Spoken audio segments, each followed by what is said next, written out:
말씀은 열왕기하 16장 1절에서 9절까지입니다. 열왕기하 16장 1절. 르말리아의 아들 베가 제17년에 유다의 왕 요담의 아들 아하스가 왕이 되니. 아하스가 왕이 될 때 나이가 20세라 예루살렘에서 16년간 다스렸으나 그의 조상 다윗과 같지 아니하여 그의 하나님 여호와께서 보시기에 정직히 행하지 아니하며 이스라엘의 여러 왕의 길로 행하며 또 여호와께서 이스라엘 자손 앞에서 쫓아내신 이방 사람의 가정한 일을 따라 자기 아들을 불 가운데로 지나가게 하며 또 산나물과 작은 상이와 모든 푸른 나무 아래에서 제사를 드리며 공양하였더라. 그러니까는 최고 악한 왕, 둘이가 최고 악한데 유다 왕 중에 우리가 21장에서 나왔던 므낫세 왕과 그 다음에 이 아하스 왕, 공교롭게도 하나는 히스기야의 아버지고 하나는 히스기야의 아들이라. 참 희한하죠. 히스기야는 가장 하나님 보시기에 선한 왕이고 가장 악한 왕이 아버지고 또 아들이라. 이게 무슨 시츄에이션인가? 자, 5절. 이때, 자, 보세요. 이렇게 악하니까는 하나님께서 거기에 대한 징계를 하시는 거예요. 징계를 하는 거예요. 5절입니다. 이때 아람의 왕 르신과 이스라엘 왕 르말리아의 아들 베가가 예루살렘에 올라와서 사울이 하여 아하스를 에워쌌으나 능히 이기지 못하니라. 당시에 아람 왕 르신이 엘라스를 회복하여 아람에 돌리고 유다 사람을 엘라스에서 쫓아내었고 아람 사람이 엘라스에 이르러 거기에 거주하여 오늘까지 이르렀더라. 아하스가 아수르 왕 디글랏빌레셀에게 사자를 보내 이르되 나는 왕의 신복이요 왕의 아들이라. 이제 아람 왕과 이스라엘 왕이 나를 치니 청하건대 올라와 그 손에서 나를 구원하소서 하고. 아하스가 여호와의 성전과 왕궁 곳간에 있는 은금을 내어다가 아수르 왕에게 예물로 보냈더니 아수르 왕이 그 청을 듣고 같이 읽겠습니다. 곧 올라와서 다메섹을 쳐서 점령하여 그 백성을 사로잡아 기르로 옮기고 또 르신을 죽였더라. 그 다음에 10절부터 20절까지는요. 이 아하스가 얼마나 이 우상 숭배가 심한지 그걸 그려놓고 있어요.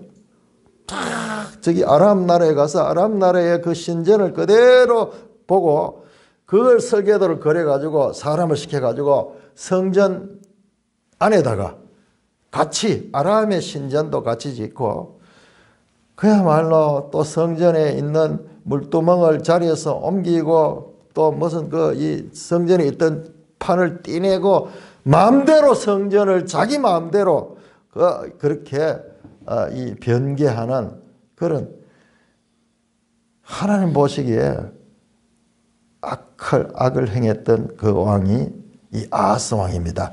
자, 우리 여기 매일 성경으로 열왕기하를 펴고요. 그 다음에 여러분 성경으로 이사야 7장을 찾아보세요. 이사야 7장. 제가 얼마나 감사하고 기쁜지 이때 그치 이사야를 읽어도 이사야가 뭐 한 절 한 절이나 한 단락은 이해가 되지만 이게 어떤 구조를 가지고 어떤 말씀하는지가 정리가 안 돼. 정리가 안 되는데 이번에 이 정리가 됩니다. 자, 보세요. 이사야 7장 1절, 7장 1절, 2절.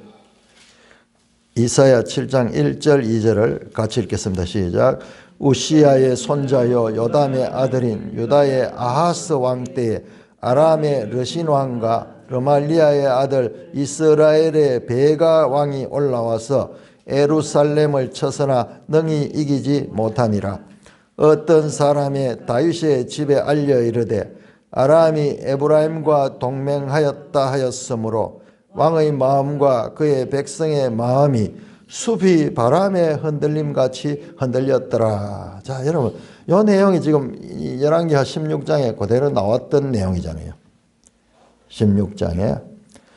자, 르말리아의 아들 베가, 그 다음에 아람의 왕 르신. 야, 이 두 사람 이름이 자꾸 나옵니다. 그 복잡하게 생각하고, 베가는 이스라엘 왕. 그 다음에 르신은 아람 왕 르신. 이스라엘 왕은 베가, 르말리아의 아들 뭐 자꾸 그런 나오는데 그냥 베가. 자, 두 나라가 아람과 이스라엘이 동맹을 맺어가지고 유다를 쳐들어왔는 거예요. 유다를. 유다 왕은 아하스.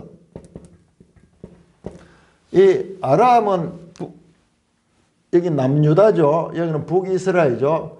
북이스라엘 바로 위에 있는 나라가 아람이에요. 아람. 오늘날 시리아. 그러니까 이 둘이가 늘 국경을 맞이하고 싸우고 있었는데 지금은 반대로 이 둘이가 동맹을 맺어가지고 유다를 쳐들어옵니다. 유다를 그 이유가 뭔가? 그 배경을 알아야 돼요. 이 배경이 엄청 중요한 거예요. 이 이유가 바로 아수르 때문에. 아수르라는 나라가 있고 그 다음에 애굽이라는 나라가 있는데 강대국들이죠. 역사상 아주 강대국들이 있는데 지금은 애굽이 시들해지고 아수르가 세계 최강자라. 그런데 아하스는 아수르의 여기에 조공을 바치고 여기에 지금 의지하는 거야. 그런데 이 두 나라는 이 아수르를 반대하는 거야. 아수르로부터. 그래서 동맹을 맺어가지고 유다까지 합쳐가지고 세 나라가 동맹을 맺고 애굽까지 합쳐가지고 아수르가 더 이상 이쪽 팔레스타인 땅으로 들어오지 못하도록 계속 확장되어 오니까는 들어오지 못하도록 지금 동맹을 맺어서 우리가 같이 맞서 싸우자 하는데 이 아하스는 나는 그래 안 하겠다 그러면서 그러니까는 이 둘이가 먼저 유다를 공격하려고 그래요. 유다를 공격. 바로 이때예요. 그런데 이 아하스가 어떻게 합니까? 이 아하스가 이 공격을 엄청 당합니다. 우리 성경에는 지금 여기 보세요. 2절에 보면은 이사야 7장 2절에 보면은 어떤 사람이 다윗의 그 1절이네요. 1절. 이스라엘 베가 왕이 올라와서 예루살렘을 쳐서나 능히 이기지 못하니라. 이래 돼 있거든요. 자, 우리 열왕기하도 한번 보세요. 열왕기하도 5절에 보시면 16장 5절에 보면 이때 아람 왕 르신과 이스라엘 왕 르말리아의 아들 베가가 예루살렘을 사오라 했으나 아하스를 애워싸서나 능히 이기지 못하니라. 이렇게 돼 있죠. 이게 번역이 잘못됐어요. 능히 이기지 못하는 것이 아니고 능히 예루살렘 성만 정복하지 못하고 나머지는 다 정복했어요. 나머지는 다 정복했어요. 그 보면은 지금 열왕기하를 보면은 그걸 알 수 있는 게 6절에 보면은 당시에 아람 왕 르신이 엘랏을 회복하여 아람에 돌리고 유다 사람을 엘랏에서 쫓아내고 아람 사람이 엘랏에 이르러 거기 거주하였더라. 우리 지도 한번 볼까요? 지도 197쪽. 그러니 이 지도 없이는요, 지도하고 이 역사적인 이 배경을 모르면은 아무리 읽어도 무슨 말인지 몰라요.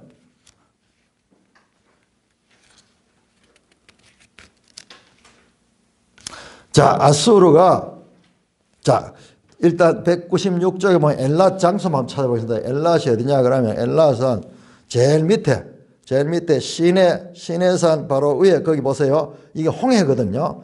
토끼 귀처럼 쭉 올라온 요 바다 끝에 거기가 엘랏이잖아요. 그러니까 이 엘랏을 누가 아람이 이걸 뺏었는 거예요. 이게 원래 유다가 여기 자리를 잡고 있었는데 유다 사람을 쫓아내고 아람 사람들이 여기 와서 엘랏을 정복했는 거야. 그러면은요, 유다는 왜 되나 하면 이 중요한 이 땅을 다 뺏기고, 그런데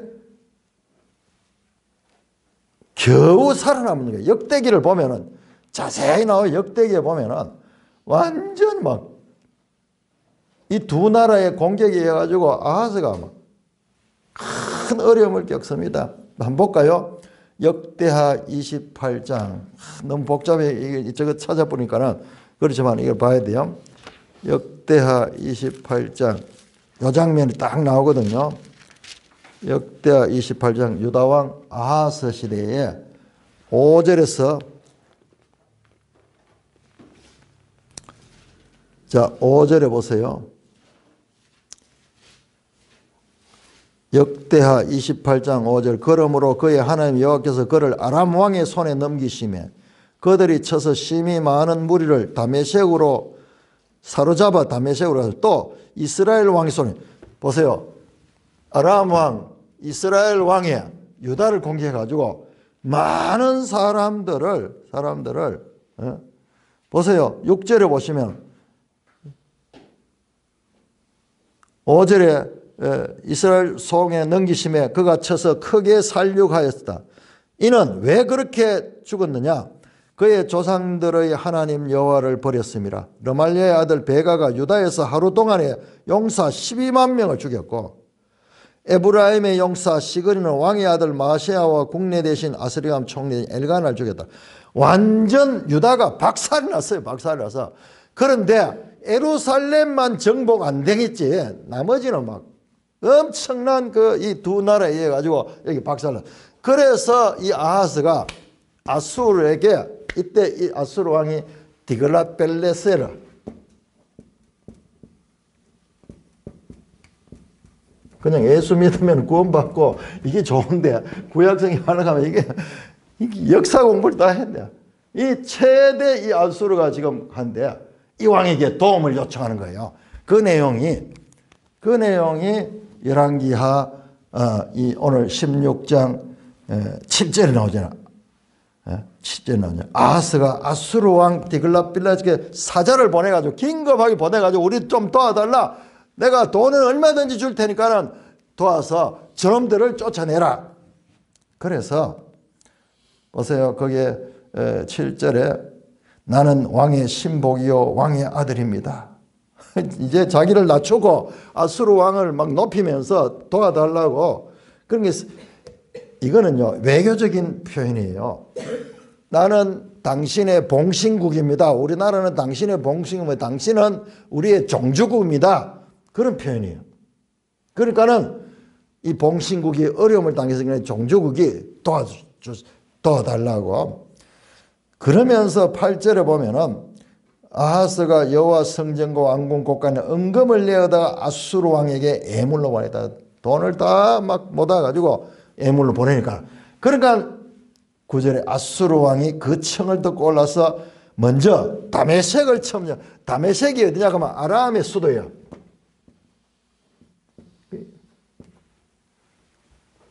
여기부터 아람부터 쳐가지고 그 러신을 죽였더라 돼 있죠. 죽였더라 돼 있죠. 러신이 누구냐? 아람의 마지막 왕이에요. 이름으로 말미암아 아람이라는 나라가 없어져 버려요. 자, 우리 한번 지도 다시 한번 볼까요? 지도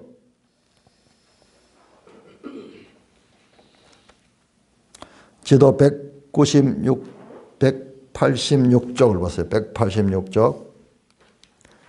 자, 아람 다메섹 역대왕. 그러니까 이 지도를 모르면 원래 다메섹은 뭐고 아람은 뭐냐? 이 같은 나라를 이야기한 거예요. 다메섹은 수도와 같은 것이요. 보세요. 그 아람 다메섹 역대왕 제일 마지막에 러신이잖아요. 언제 죽었나? BC 732년. BC 732년 러신이 아수르 왕에 의해서 죽음을 당해서 아람 이 나라가 멸망해버리면 끝나버려요. 자, 732년 같으면은 북이스라엘 멸망보다 얼마나 시간 차이가 납니까? 예? 722년. 그러니까 10년 앞서가지고 이거는 아직 이거는 안 망했는데 이게 먼저 망하고 이게 아수르로 보면 이게 오는 길도 이게 먼저 있어. 그러니까 이게 먼저 망하고 10년 후에 북이스라엘 망할. 지금 요때 이 아하스가 왕인 시대예요. 유다는. 지금 바로 아수르가 막강한 힘을 가지고 있고 먼저 이 동맹국 가운데 하나가 이제 끝나버렸어. 자, 제가 오늘 말씀드리려고 하는 건 이런 배경을 가지고 이사야서로 가봅시다. 이사야 7장으로 가면은 자, 7장에 가시면요. 자, 여러분 다시 한번 이사야 7장을 표시가 돌아오게 하고요. 36장부터 보세요. 자, 36장 1절부터 39장까지가 보세요. 36장이 히스기야 왕 14년 아수르 왕 산헤립. 우리 지난주 제가 설교했던 히스기야 왕 때 이때. 그러니까는 보세요. 이사야서 7장은 아하스 왕 시대. 자, 우리로 보면은 열왕기하 16장은 아하스 왕이고 근데 17장은 북이스라엘이 멸망하는 이야기야. 요게 멸망하는 이야기야. 그다음에 18장이 자, 16장은 아하스, 17장은 북이스라엘 멸망, 18장은 히스기야, 19장 히스기야, 30장 히스기야. 히스기야는 길게 나오죠. 그러니까는 지금 아하스와 히스기야. 그러니까 아하스가 죽고 히스기야가 왕이 됐으니까는 이 두 개가 연결되는 거예요. 그 중간에는 북이스라엘 멸망하는 이야기가 들어있는 거예요. 그런데 이사야서도 7장에서 12장까지가 한 묶음이고요.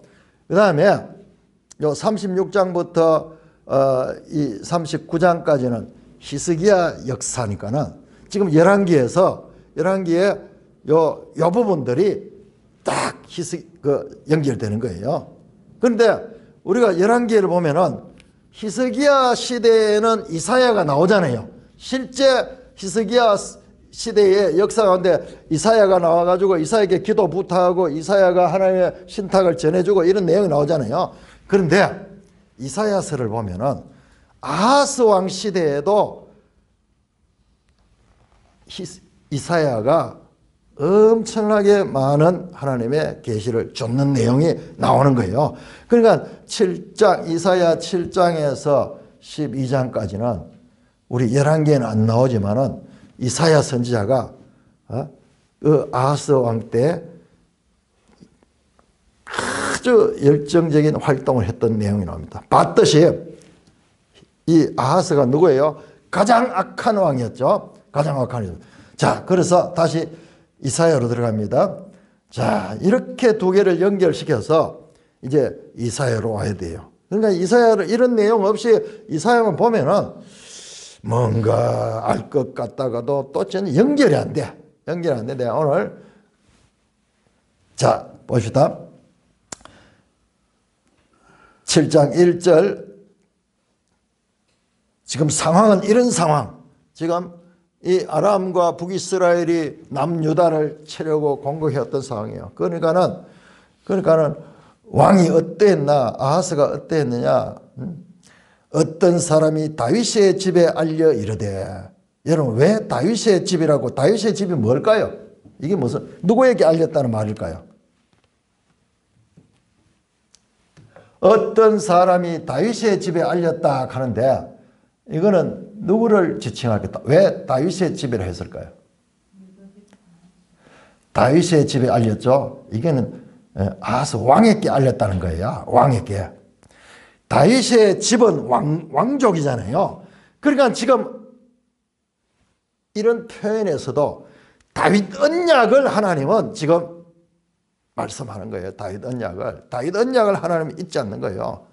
그러니까 하나님은 자신이 하신 언약을 그렇게 통해서 구원의 역사를 이루어 가시는 것입니다.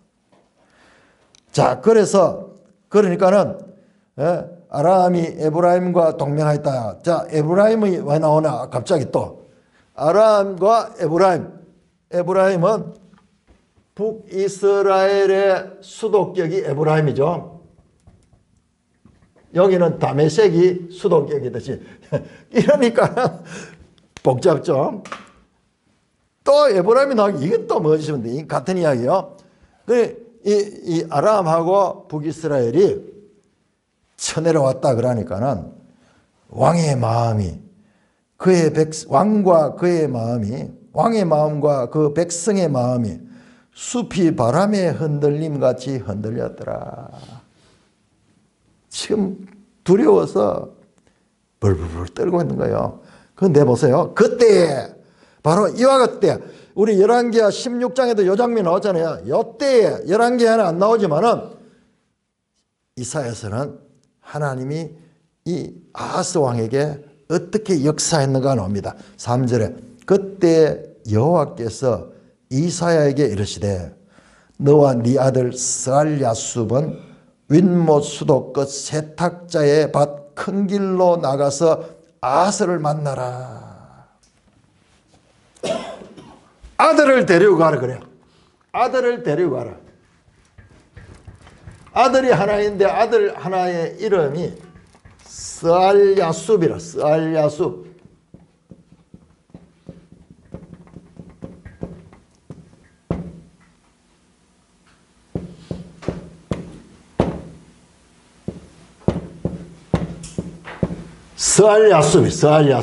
스알야숲이 무슨 뜻이냐 그러면은 이게 스알 하는 말은 이게 남은 자예요. 남은 자.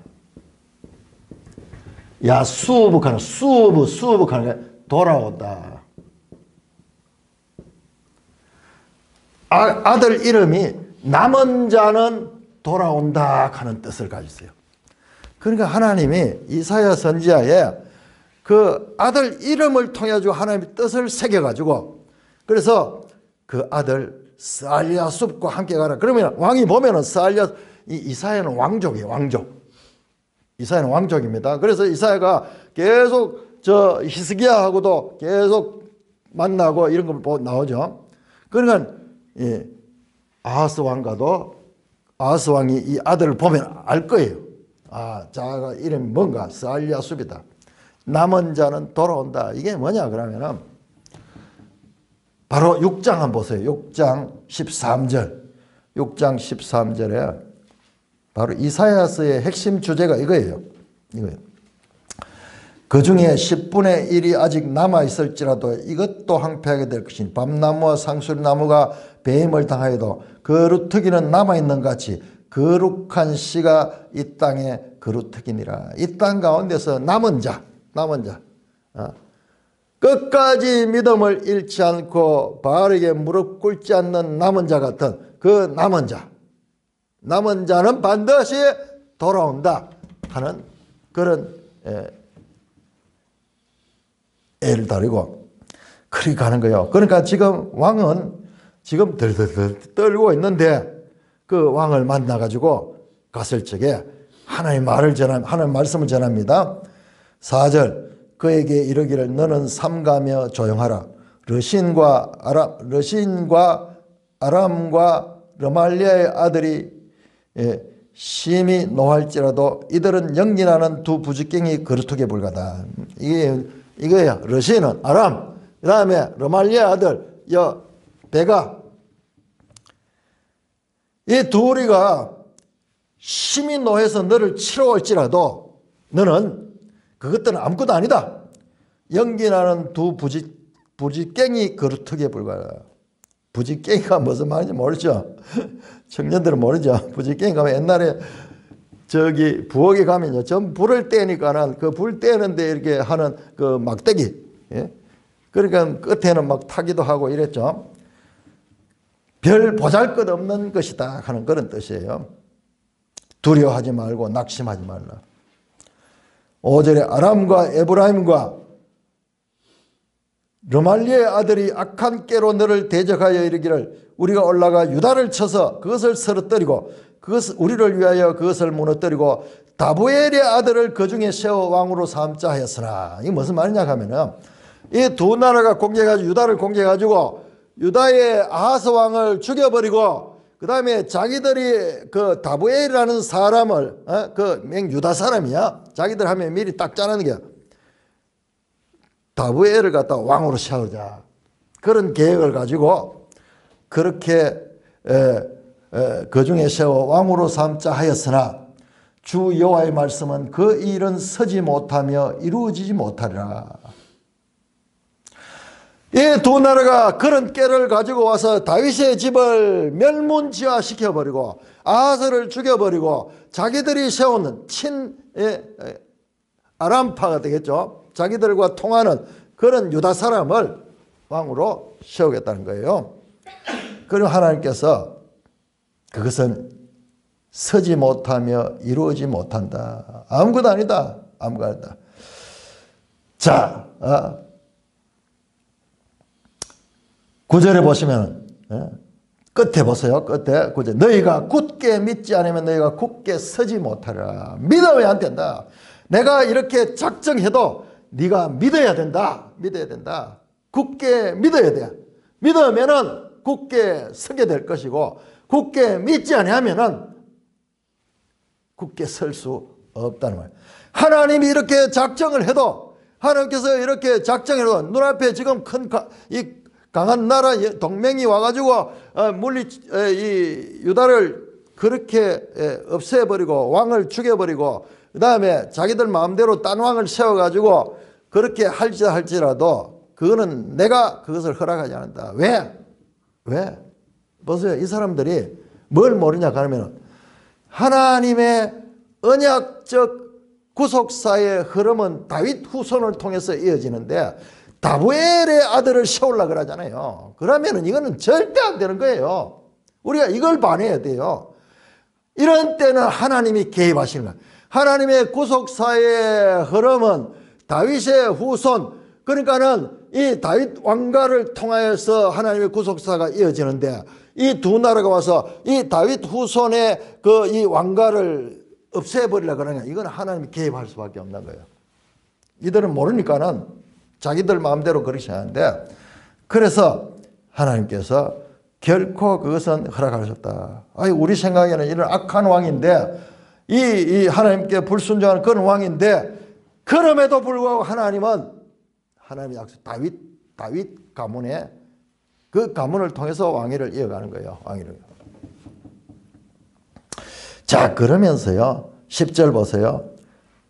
여호와께서 또 아하스에게, 보세요. 얼마나 풍성하게 지금 열왕기하 이 내용을 이사야하고 연결해서 보면은 이 아하스 시대에 얼마나 하나님이 역사를 하시고 구체적으로 말씀하셨는가, 풍부한 내용이 나오는 거예요. 오히려 저 히스기야 시대에 이사야 나오는 건 아무것도 아니에요. 거기는 그냥 기도하고 그 하나님 뜻을 전해주는 그 정도지만은 여기에는요 12장까지 얼마나 많은 말씀을 주시는지 몰라요. 자, 그래서 10절입니다. 여호와께서 또 아하스에게 말씀하여 이르시되 너는 네 하나님 여호와께 한 징조를 구하되 깊은 데에서든지 높은 데에서든지 구하라 하시니.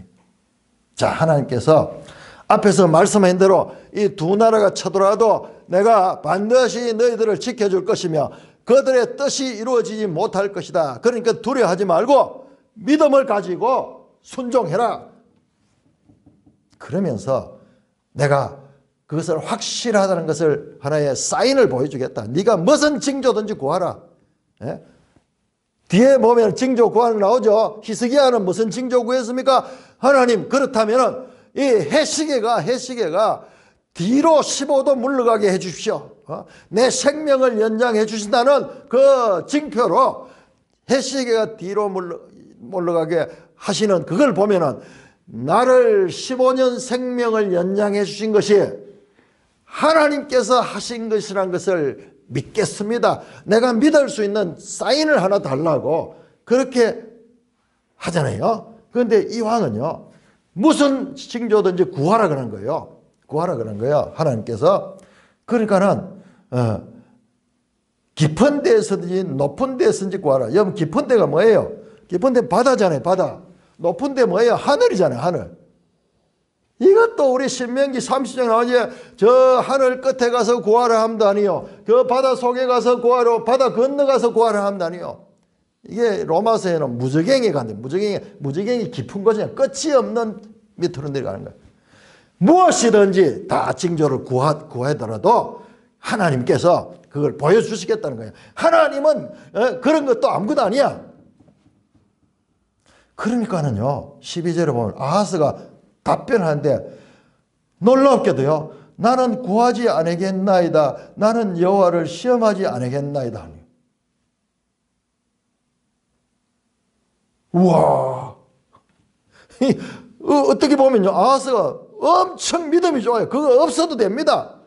이런 뜻 같은데 그게 아니에요. 그게 아니에요. 그게 아니고 믿음이 없으면은 이런 징조를 구하라고 해도 하나님께서 다 그렇게 펼쳐줘도 구하지 않는 거예요. 왜 구하지 않는가? 이 열왕기하고 그다음에 역대기를 읽어보면은요, 이들은 지금 아수르를 믿고 있기 때문에 아수르가 구해주지 쓸데없이 그 하나님이 그거 해준다가 나는 안 믿어. 귀찮게 하지 마. 지금 이런 심정이에요. 보세요. 했는 행동 한번 보세요. 앞으로 열왕기에서 나오는 거. 가장 악한 왕이었어요. 이걸 잘못 보면은, 이걸 보면은, 이야, 히스기야가 믿음이 너무 좋아가지고 징조 없이도 막 그렇게 믿겠다고 하는 것 같지만은 아예 믿지 않는 거예요. 징조조차도 구하지 않을 정도 믿음이 없는 거예요. 그러니까는 보세요. 13절에 이사야가 이르되 다윗의 집이여 원하건대. 여러분 이런 게 중요합니다. 다윗의 집이라 하잖아요. 또 다윗의 집. 지금 뭐냐? 하나님은 다윗 언약을 통하여 구원 역사를 이루어 가는데 그 다윗의 집이 이렇게 믿음이 없는 거예요. 믿음이 없는 거예요. 그러니까 하나님이 지금 탄식하는 거예요. 원하건대 들을지어다. 너희가 사람을 괴롭히고서도 그것을 작은 일로 여겨 또 나의 하나님을 괴롭히려 하느냐. 믿음이 없으니까는요, 사람들을 들볶아가지고 사람들에게 그 다 부숴가지고 아수르의 조공을 바치는 일을 하고, 그 다음에 하나님을 진노하게 하는 거예요. 진노하게. 내게 이 하나님의 백성이 하나님께 구하고 하나님께 이 도움을 요청했는데 전혀 그렇지 않고 세상에 아수르를 의지하고 있는 그 장면들. 자, 그런데 놀랍게는 여기서 봐서 14절에 우리 14절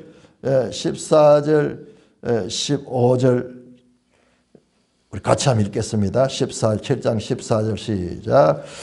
그러므로 주께서 친히 징조를 너에게 주실 것이라. 보라, 처녀가 잉태하여 아들을 낳을 것이요 그의 이름을 임마누엘이라 하리라. 그가 악을 버리며 선을 택할 줄 알 때가 되면 엉긴 적과 꿀을 먹을 것이요. 16절도 대저 이 아이가 악을 버리며 선을 택할 줄 알기 전에 너가 미워하는 두 왕의 땅이 황폐하게 되리라. 하나는 알겠죠? 14절 처녀가 잉태하여 아들을 낳겠다. 그 유명한 말씀이 여기 나오는 거예요. 처녀가 잉태하여 예수님을 가르치잖아요. 그런데 여기서는 예수님이 아니에요. 여기서는 징조예요. 징조를 보여주네요. 하나님이 징조를 구하라 해도 아하스는 구하지 않는 거예요. 여러분 앞에서 보세요. 기드온 이야기 보면 기드온이 하나님께 오히려 하나님께서 내가 너와 함께해서 이 대적들을 물리치게 하겠다. 큰 용사여 일어나라. 그러면서 기드온에게 힘을 주니까 기드온이 나는 아무것도 못합니다. 그렇게 했을 적에 기드온이 하나님 함께 한다. 그러니까는 일어나서 싸우라. 그러니까는 정말 그렇다면 하나님이 사인 징조를 보여주세요. 어떤 징조를 보일까? 하나님 이 양털을 갖다가 여기 놓을 테니까 밤새 땅에는 온통 이슬이 내려도 양털 있는 데는 이슬이 하나도 뽀송뽀송하게 되도록 그렇게 하면 내가 믿겠습니다. 그럼 자고 있나면가 정말로 온 땅은 다 젖었는데 양털은 이슬이 하나도 없이 뽀송뽀송. 그것 가지고도 부족하니까 다음에 하나님 한 번만 더 내한테 기적을 보여주십시오. 그러면서 이번엔 반대로 땅 주위에는 전부 다 뽀송뽀송한데 이 양털은 축축하게 이슬이 내려가지고 막 빨면은 물이 줄줄 흐르도록 그렇게 해달라 그러니까 정말 그렇게 됐거든요. 그래서 기도원이 믿음으로 나가는 거예요. 나가는 거예요. 지금 여기에는 하나님께 징조를 준다 해도 구하지도 않을 뿐만 아니라 그러니까 하나님이 강제적으로 내가 친히 징조를 너에게 주는데 어떤 징조냐? 처녀가 잉태하여 아들을 낳을 것이고 그의 이름을 임마누엘 하리라. 이게 다중적인 의미를 가진데요. 일단 여기서 처녀라는 말은요. 젊은 여자라는 뜻으로도 가능합니다. 그러니까 이 본문이 너무나 예수님의 탄생을 가리키는 것과 강하게 인상되어 있기 때문에 우리 그걸 생각합니다. 여기서 그걸 들어가 버리면 여기서 길을 잃어버려. 아하스 시대에 있었던 이야기, 이게 1차적으로는 아하스 시대의 이야기고 이게 궁극적으로는 그리스도를 가리키지만은 여기에서는 지금 여기서는요 젊은 여인이 애를 놓으면은 그 이름을 임마누엘이라. 임마누엘이 뜻이 뭡니까? 하나님이 우리와 함께 하신다. 임마누엘. 지금 전부 요 이름처럼 스알야숲처럼 임마누엘.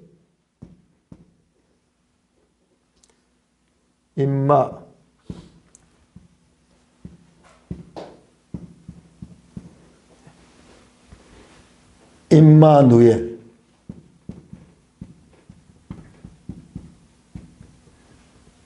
하나님이 임마누 가면 함께 하신다.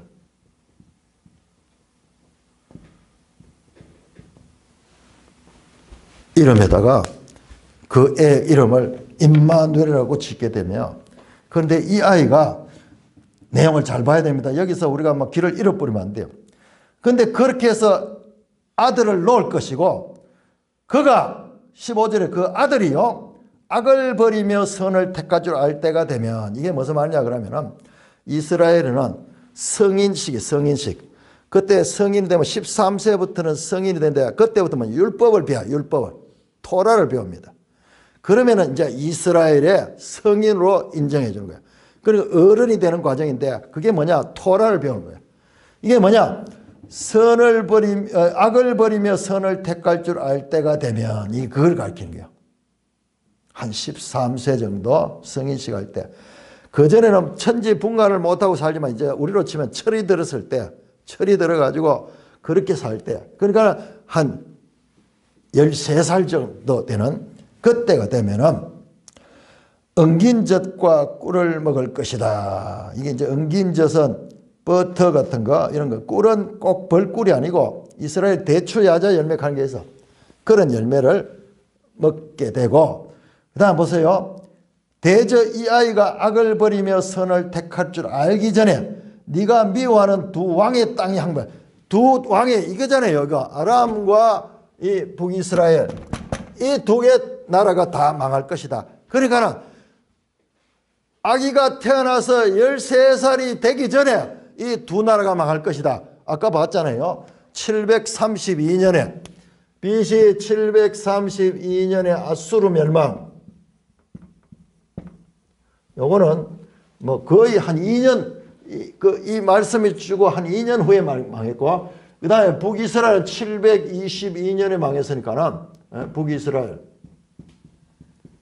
지금 이게 이 예언인 게 이 예언 한 12, 13년 후가 되면은 두 나라 이 아람과 북이스라엘 너를 쳐들어와서 너를 지금 괴롭게 하는 그 두 나라가 망하게 될 것이다. 망하게 될 것이다. 그 징조를 준데 그 아기가 태어나가지고 한 13살 되기 전에 이 두 나라가 다 망하게 될 것이다. 기간을 가르쳐 주는 거예요. 17절 여호와께서 에브라임이 유다를 떠날 때부터 당하지 못한 날을 너와 내 백성과 내 아버지 집에 임하게 하신 곧 아수르. 자, 여호와께서 에브라임이 유다를 떠날 때부터 뭡니까? 북이스라엘과 남유다가 이렇게 분열 왕국이 될 때 솔로몬의 아들 로보암과 북이스라엘의 여로보암이 나라를 찢어가지고 이렇게 갈라질 때부터 해서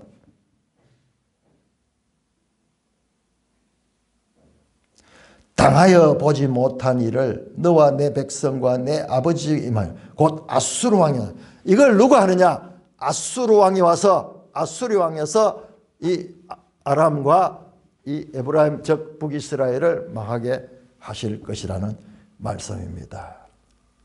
자, 여기에서 이 아기가 나오고 임마누엘이라는 이름이 나오는데요. 자, 여러분 8장 넘어가 봅니다. 8장. 이게 전부 같은 내용인데 나중에 한번 이사야서를 하게 되면 제가 자세하게 한번 하겠는데, 자, 여기에 무슨 내용이 나오냐 그러면요. 여기에 무슨 내용이 나오냐 그러면은 이건 지금 아하스 왕 시대에 주시는 하나님의 예언 말씀이에요. 예언. 이 예언이 히스기야 때 성취되는 예언. 여러분 히스기야 시대에 가장 큰 기적이 무엇이었습니까? 히스기야 왕 시대의 가장 큰 기적이 무엇이었습니까? 생명연장보다 더 큰 기적이 있어서 아수르 대군이 18만 5천 명이 하룻밤에 전멸되는 사건이에요. 하룻밤이 되죠. 개인에게서는 자기 생명연장도 대단하지만은 18만, 우리가 그 부분을 소홀한데, 여러분 성경 전체에서 가장 큰 기적이야 그게. 여러분 홍해 가는 것도 대단하고 그 다음에 뭐 기적이 많지만은 18만 5천의 대군이 하룻밤 사이에 전멸되는 거 안 믿어질 정도잖아요. 그런데 그만큼 그 사건은 큰 사건이야. 큰 사건. 그러니까 그 사건이 여기 다 나와요. 여기 다 나온 거야. 아하스한테 지금 하나님이 말씀하는 그 내용이 나오는데 그게 8장에 보면요. 그 내용이 나오고 있습니다. 여러분 혹시 그때 18만 5천 대군을 어떤 방법으로 어떻게 그들이 죽었는가를 혹시 생각하는 사람 있어요? 어떻게 죽였는가? 전멸됐는가? 어떻게? 우리 한번 찾아봅시다. 19장이겠죠? 열왕기하 19장 35절에 나오네요. 35절에 이 밤에 여호와의 사자가 나와서 아수르 진영에서 군사 18만 5천 명을 친지라. 아침에 일찍 일어나 보니 다 송장이 되었더라. 여러분 성경에서 이런 기적이, 이만한 기적이 어디 있어요? 정말 믿기 힘든 기적이에요. 하룻밤에 18만 5천 명, 이런 말이 18만 5천 명이지. 18만 5천 명이 예루살렘을 포위하고 있었거든요. 온 주위에 빡빡하게 그렇게 쳐들어왔던 그들이 그 앞에서 봤잖아요. 그 랍사게가 와가지고 그 성을 갖다 대고 막 이 욕을 하고 그 다음에 항복해락하고 그 다음에 속지 마라 그러면서 막 위협하고 협박하던 이게 사탄이 우리의 믿음을 무너뜨리는 그와 같은 장면을 가장 적나라하게 해부학적으로 보여준 장면이 그 장면 18장에 나오는 그 장면, 그 다음에 19장에 또 이 아수르 왕이 산헤립이 하는 그 장면들. 그런데 그 앞에서 히스기야가 이사야에게 기도를 부탁하고 본인도 하나님께 기도하면서 그 기도로 하나님께서 역사할 적에 히스기야가 그렇게 기도할 수 있었고 이사야가 그럼에도 불구하고 하나님 말씀을 붙들고 할 수 있던 건 바로 여기 있어요. 여기 다 나와요. 여기에 이미 하나님께서 말씀하고 있잖아요. 결코 이들이 다 망하지. 너희는 내가 지켜주겠다 하는 그 말씀이 여기에 나오는 거예요. 자, 8장 5절 가서 계속 이어지는 말씀입니다. 8장 5절 여호와께서 다시 내게 말씀하여 이르시되 이 백성이 천천히 흐르는 실로아의 물을 버리고 르신과 르말리아의 아들을 기뻐하느라. 무슨 말이냐? 천천히 흐르는 실로아의 물은 에루살렘의 물이 실로암 가는 그 물, 그 에루살렘은 산이에요. 산. 해발 700m가 넘는 고지에 있습니다. 그러니까 비도 많이 안 오고 그 많은 사람이 어떻게 먹고 사느냐? 요셈 때문에 사는 거예요. 요셈 실로암 우리 신약성에 나오는 그 실로암 이 셈.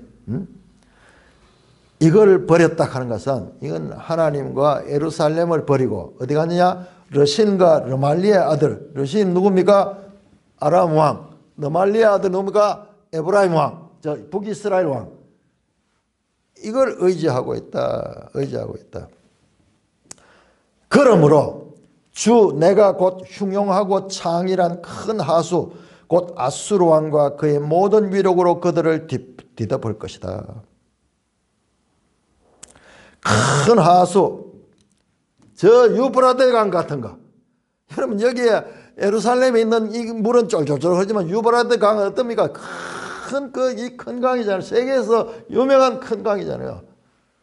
그 강처럼 흉용하고 창이란 큰 하수, 그게 뭐냐? 아수르가 마치 큰 홍수가 나가지고 모든 걸 다 쓸어가듯이 이 아람과 북이스라엘을 쓸어갈 것이다. 그 말씀입니다. 아수르 왕과 그 모든 위력으로 그들을 뒤덮을 것이라. 그 모든 골짜기가 차고 그 모든 언덕이 넘쳐. 그 다음에 어떻게 되냐? 물이 유다에까지 들어와서 가득 차고 목까지 미치라. 여러분 요 장면이 뭐냐 그러면요, 바로 히스기야 때 나왔던 랍사게와 그 다음에 산헤립의 군대 18만 5천이 와가지고 예루살렘을 둘러싸고 딴 땅은 46개 지역을 다 정복했어요. 이미 파죽지세로 가는 곳마다 다 정복하고 다 항복했어. 싸우지도 안 하고 다 항복했어. 이 대군이 오는데, 강대한 나라의 군대가 오는데 다 항복했어요. 예루살렘만 남겨두고 와서 항복해라. 예루살렘 산 위에 이래 있으니까는 이 피를 많이 흘려야 돼. 직접 싸워가지고. 그러니까 군사적인 위협을 통해 가지고 항복을 바라는 거예요. 여기 그 장면이에요. 그들을 뒤집어 그 모든 골짜기에 차고 모든 언덕에 넘쳐서 흘러 유다에 들어와서 가득하여 목에까지 미치리라. 그런데 벌써 갑자기 임마누엘이여 그가 펴는 날개가 내 땅에 가득하리라 하셨느냐. 이게 뭔가 시적인 표현이야. 이게 뭐냐? 임마누엘 하나님이 함께 하셔서 그 날개가 그 땅에 가나, 이 날개는 보호하는 걸 나타내. 보호하는 그 유다를 하나님께서 보호한다.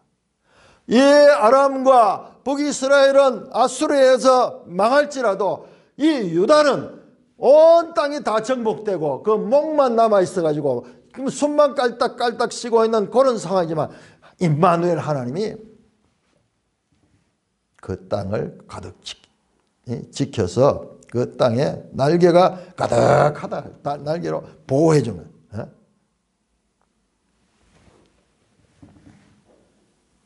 그 다음에요. 그 장면을 9절 너희 민족들아 함성을 질러보아라. 그러나 끝내 패망하라. 이거는 아수르 군대에 대해서 하는 말이에요. 너희 먼 나라 백성들아 들을지라 너희가 허리를 동이라. 그러나 끝내 패망하리라. 너희 허리를 띠라. 그러나 끝내 패망하리라. 너희와 함께 계획하라. 그러나 끝내 이루지 못하라. 말을 해보라. 끝내 시행되지 못하라. 이는 왜? 하나님이 우리와 함께 계십니다. 이 뭐예요? 임마누엘. 이 원어로 보면 전부 임마누엘 하나님이 그 자리에 함께 하셨는 거예요. 그러니까 우리가 보면은 히스기야 이 19장에 보면은 하나님의 사자가 나온다. 하나님의 사자인데 이 하나님의 사자가 누구냐? 임마누엘. 이게 예수 그리스도를 나타내는 거예요. 예수 그리스도를. 구약에 나타난 예수 그리스도. 여호와의 사자로 나타난 예수 그리스도. 어떻게 11절입니다. 여호와께서 강한 손으로 내게 알려주시며 이 백성의 길로 가지 말 것을 내게 깨우쳐 이르시되. 그러니까요, 그 사건하고 이 내용이 연결될 줄은 꿈에도 생각을 못하는 거죠. 그런데 이런 보세요. 이 아하스 왕이 가장 악한 시대였죠. 가장 악한 시대였죠. 그때 선지자가 적극적으로 가서 그들을 깨우치려고 노력하고 있음에도 불구하고 되지 않았죠. 그런데 그때 임마누엘에 대한 그 예언, 메시아가 오실 것에 대한 예언이요. 여러분 9장을 보세요. 9장이 어떤 내용입니까? 9장에 보시면요, 평강의 왕이라. 9장에서 유명한 말씀 나오죠. 9장 6절. 이는 한 아기가 우리에게 낳고 한 아들을 우리에게 주신 바 된데 그의 어깨에는 정사를 메었고 그의 이름은 기묘자라 모사라 전능하신 하나님이라 영존하신 아버지라 평강의 왕이라 할 것이며 그 정사와 평강의 다음은 무궁하며 또 다윗의 왕자와 그의 나라에 군림하여 그 나라를 굳게 세우고 지금 이후로 영원히 정의와 공의와 그것을 보존할 것이다. 만군의 여호와의 열심히 이를 이루시다. 이것도 여러분 11개 나왔는 내용이다 하는 거 아시죠? 여호와의 열심, 여호와의 열심, 하나님의 열심. 지금 그리스도에 대한 예언이, 임마누엘로 오실 그리스도에 대한 예언이 지금 이 아하스 어두운 시대에 팡팡 샘 솟아오듯이 지금 선포되고 있는 거예요.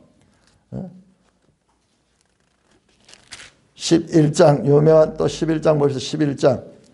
11장 1절에서 3절까지 1절에서 5절까지 우리 교독하겠습니다.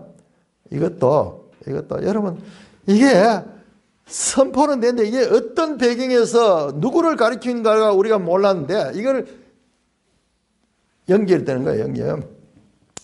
자, 이때 지금 앞에 봤죠? 다윗의 집이 지금 아하스의 그 죄로 인해 가지고 북이스라엘은 멸망하고 이제 남은 그 이 유다 나라조차도 이렇게 어려운 지경에 있고 아하스가 죄를 가장 악한 왕이어서 멸하여서 없어져도 상관없을 그렇지만 하나님께서 그 다윗의 후손에 관한 그 약속, 궁극적으로 예수 그리스도의 약속을 이때 지금 막 뽑아내시는 거예요.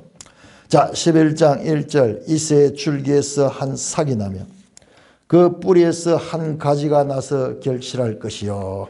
그 위에 여호와의 영, 지혜와 총명의 영이요 오략과 재능의 영이요 지식과 여호와를 경외하는 영이 강림하시리라. 그가 여호와를 경외함으로 즐거움을 삼을 것이며 그의 눈이 보이는 대로 심판하지 아니하며 그의 귀에 들리는 대로 판단하지 아니하며 공의로 가난한 자를 심판하며 정직으로 세상의 겸손한 자를 판단할 것이며 그의 입의 막대기로 세상을 치며 그의 입에 있을 기운으로 하나님을 죽일 것이며 같이 공의로 그의 허리띠를 삼으며 성실로 그의 몸의 띠를 삼으리라. 메시아 예언이 쫙 선포됩니다. 자, 여러분들, 로마서 9장으로 넘어가 봅시다. 로마서 9장. 소름 끼치.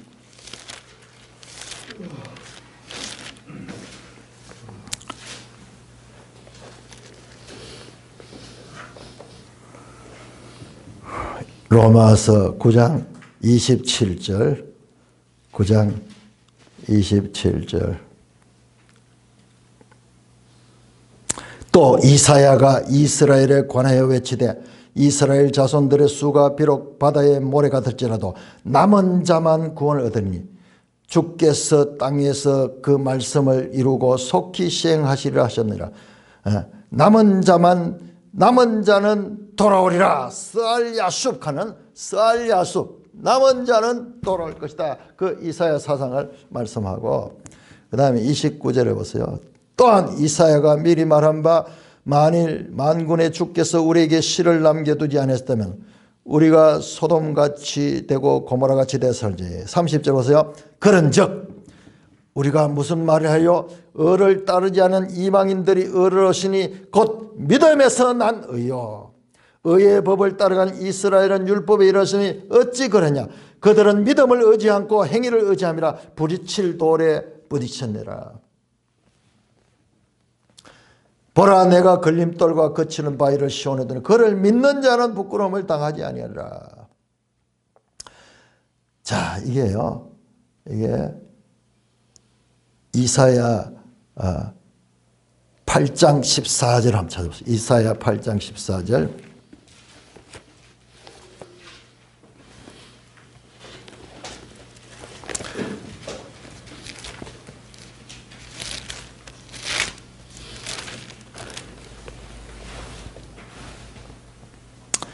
여러분 8장 14절 보세요. 자, 이 메시아 예언을 하면서 그가 성소가 되시리라. 그러나 이스라엘 두 집에는 걸림돌과 걸려 넘어지는 반석이 되실 것이며 예루살렘 주민에게는 함정과 올무가 되시니 많은 사람들이 그로 말미암아 걸려 넘어질 것이며 부러질 것이며 뜻에 걸려 잡힐 것이다. 이게 나오는데 이게 무슨 말인지 잘 모르겠어요. 네. 자, 로마서 9장 30절에 이 말씀을 인용하면서 설명합니다. 9장 30절부터 이게 뭐냐. 믿는 자는 구원을 얻고 믿지 않은 자고 행위를 따르는 자는 구원 얻지 못할 거라는 그 말씀이에요. 그 말씀. 그러면서 30절에 보세요. 의를 따르지 않은 이방인들이 의를 얻으니 곧 믿음으로 난 의요. 의의 법을 따라간 이스라엘은 율법에 이르지만 어찌 그러냐. 그들은 믿음을 의지하지 않고 행위를 의지함이라 부딪힐 돌에 부딪힌다. 기록된 바 보라, 내가 걸림돌과 거치는 바위를 씌워내더니 그를 믿는 자는 부끄러움을 당하지 않을 것이다. 지금 여기까지는요. 8장 14절 이사야 8장 14절과 보세요. 걸림돌과 넘어지는 반석이 될 것이다 하고요. 그 다음에 걸림돌과 넘어지는 바위가 있지만은 그래서 다 넘어지게 하지만 그러나 그를 믿는 자는 넘어지지 않을 것이라는 거야. 부끄러움을 당하지 않을 거야. 구원을 얻을 것이라는 그런 말씀입니다. 그러면서 10장에 우리가 지난번에 그 나만 할 때 나왔던 그 기사가 나오는 게 믿음은 들음에서 나고 들음은 하나님의 말씀이고 또 누가 그리스도를 부르기 위해서는 먼저 믿음이 있어야 되고 그 기도하고 그랬나요. 자, 그 주제가 작은 열왕기에 나오는 이 핵심 믿음의 주제들이 로마서 9장, 10장, 11장에 다 만나고 있는 이것을 우리가 여기에서 또한 다시 확인할 수가 있습니다. 자, 하나만 더 봅시다. 히브리서 2장 13절 그 유명한 13절 또 다시 내가 그를 의지하리라 하는 게 뭐예요? 의지한다 하는 게 뭐예요? 믿는다 하는 게 내가 그들을 믿을 것이다. 내가 믿을 것이다. 하시고 또다시 볼지어다 나와 및 하나님께서 내게 주신 자녀라. 자, 요게 이사야 8장 18절을 인용해요. 자, 이사야 8장 18절 보세요. 이사야 8장 18절 17절부터 보는 중이네요. 이제 야고보의 집에 대하여 얼굴을 가리시는 여호와를 나는 기다리며 그를 바라보리라. 이거를요. 저기서 내가 그를 의지하리라. 그를 믿으리라. 그렇게 표현한 거예요. 보라, 나와 및 여호와께서 내게 주신 자들이 이스라엘 중에 징조가 펴더니. 자, 이 말씀을 그대로 인용해가지고 히브리서 2장 13절에 볼지어다 나와 및 하나님께서 내게 주신 자녀라. 이 내용이 전부 내가 그를 의지하리라 믿음에 관한 말씀으로 연결이 되는 것입니다. 그래서 이 열왕기 역사 속에서도 믿음으로 얻는 구원에 관한 메시지가 강력하게 깔려 있고 이것이 신약에 와서 갑자기 되는 것이 아니라 구약에서부터 그러니까 히스기야 사건을 한번 비교해 보세요. 지금 아하스는 이렇게 주는데도 믿지 않았거든요. 그러나 히스기야는 믿음으로 놀라운 그 기적을 경험하는 그와 같은 역사. 하나님이 아하스 시대에는 그런 기적이 나타나지 않았지만은 그러나 믿음으로 반응한 히스기야 때는 그 가장 위대한 놀라운 기적이 일어나고 그가 구원을 얻었다는 그 메시지를 그 속에 담겨 있다.